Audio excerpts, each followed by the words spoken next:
જેતપુરમાં railway station road પર યુવકનો મૃતદેહ મળતા ચકચાર. Jetpur Navagadh railway station road પર એક યુવકનો મૃતદેહ મળી આવતા વિસ્તારમાં ચકચાર મચી ગઈ છે.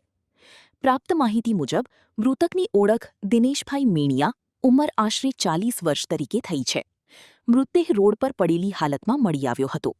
ઘટના સ્થળે મોટી સંખ્યામાં લોકો એકત્ર થઈ ગયા હતા. ઘટનાની જાણ થતાં ઉદ્યોગનગર પોલીસ તાત્કાલિક ઘટના સ્થળે પહોંચી તપાસ શરૂ કરી હતી.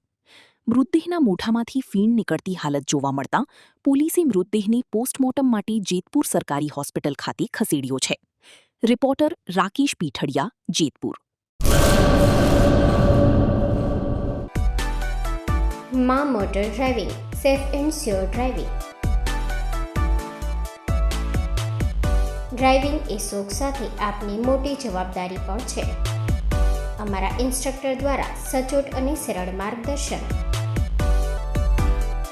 આપની રોજની તાલીમની માહિતી મેળવીને શું અધુરાશ છે એના ઉપર પૂરું ફોકસ કરાય છે.